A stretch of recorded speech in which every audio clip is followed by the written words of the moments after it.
Hello everyone, welcome to our channel Gyapan entrance academy. So finally Bihar SSC 10+2 यानी कि inter level exam की तैयारी आप सभी लोग कर रहे हैं।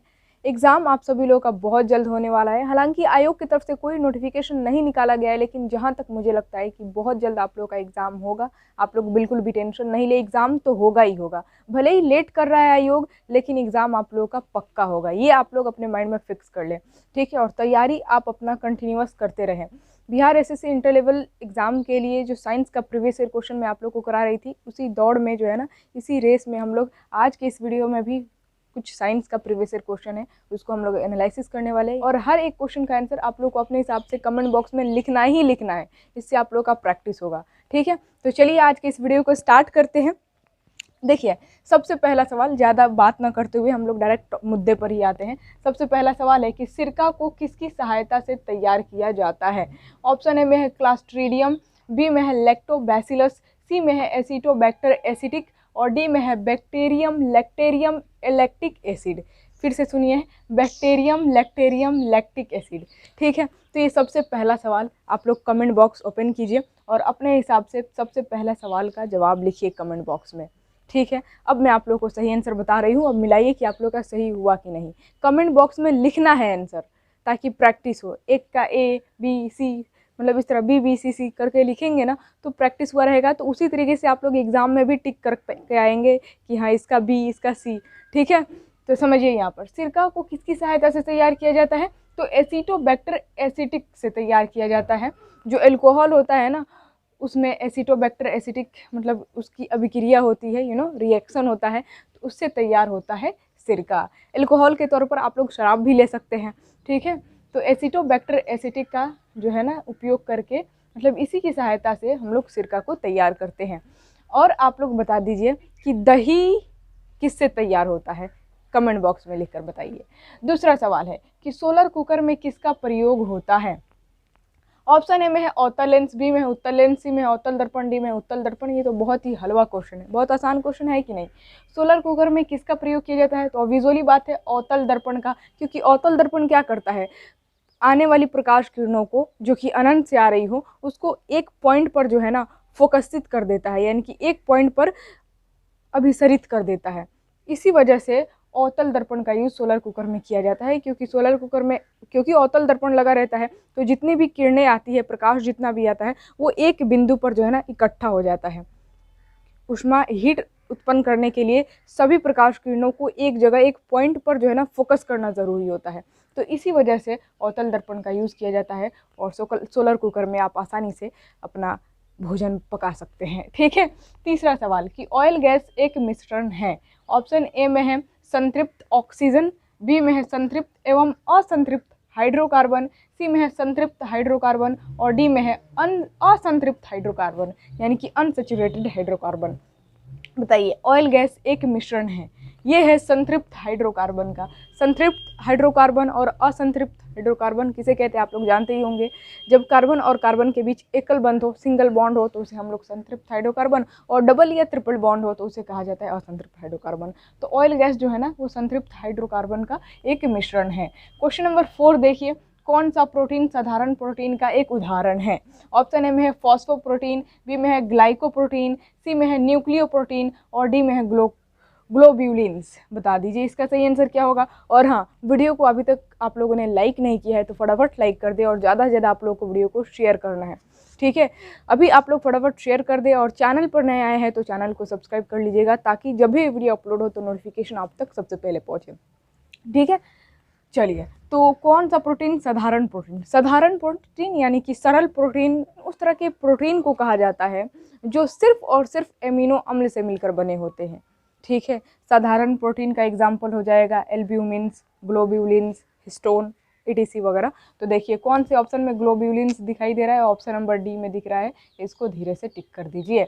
चलिए नेक्स्ट क्वेश्चन की तरफ बढ़ते हैं। क्वेश्चन नंबर 5 है कि निम्न में से कौन सबसे अधिक सक्रिय तत्व है। रिएक्टिविटी सीरीज से क्वेश्चन पूछा गया है। तो यहाँ पर सबसे अधिक सक्रिय तत्व बताना है। ऑप्शन ए में है हाइड्रोजन, बी में है तांबा, सी में पोटेशियम और डी में है सोडियम। बताइए इसका सही आंसर क्या होगा। तो इस सवाल का सही जवाब आप लोग आसानी से लगा सकते हैं। सबसे पहले तो ऑप्शन ए और ऑप्शन बी तो होगा नहीं, डायरेक्ट ये दोनों ऑप्शन को धीरे से छांट दीजिए, हाइड्रोजन और तांबा नहीं होगा। आप लोग अटकेंगे पोटेशियम और सोडियम में, क्योंकि ये दोनों लगभग समान दिखते हैं, मतलब इनकी जो सक्रियता है वो सेम दिखती है। लेकिन फिर भी पोटेशियम और सोडियम में अगर दोनों में सबसे बात की जाए सबसे ज़्यादा सक्रिय तत्व कौन है, तो वो है पोटेशियम, यानी कि option number C is the correct answer. Sodium से भी जो है ना ये ज़्यादा सक्रिय होता है पोटेशियम। ठीक है, क्वेश्चन नंबर 6 है कि टॉर्च में किस सेल का प्रयोग होता है। ऑप्शन ए में है लेक्लांशियर सेल, बी में है शुष्क सेल। तो जी हाँ, शुष्क सेल, इसमें तो कोई सोचने वाली बात ही नहीं है। टॉर्च में जिस सेल का यूज़ होता है उसे हम लोग कहते हैं शुष्क सेल।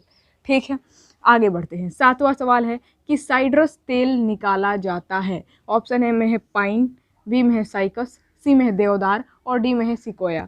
तो साइट्रस तेल जो है ना वो देवदार नामक वृक्ष पेड़ होता है उससे निकाला जाता है।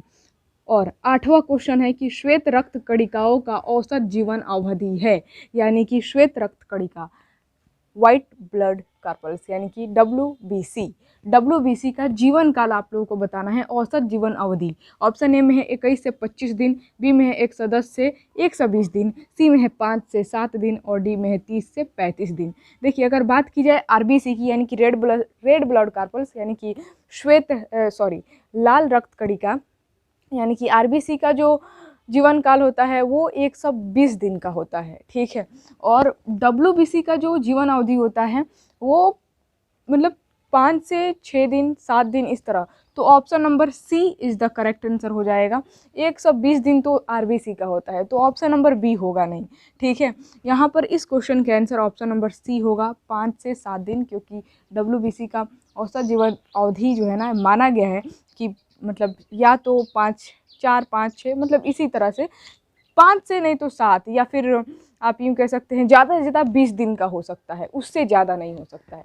ठीक है, तो option number C is the correct answer. अब आप लोग हमें कमेंट बॉक्स में लिख कर बताएं कि रेड ब्लड कार्पल्स यानी कि RBC की संख्या हमारे शरीर में कितनी होती है और WBC की संख्या कितनी होती है हमारे शरीर में, और WBC का काम क्या होता है। ठीक है, देखिए सबसे पहला क्वेश्चन कि RBC की हमारे शरीर में संख्या कितनी होती है, दूसरा क्वेश्चन कि WBC की कितनी संख्या हमारे शरीर में पाई जाती है, और तीसरा क्वेश्चन कि WBC का काम क्या है यानी कि श्वेत रक्त कणिकाओं का काम क्या है। और उसके बाद से चौथा सवाल है कि प्लेटलेट्स की संख्या हमारे शरीर में कितनी होती है।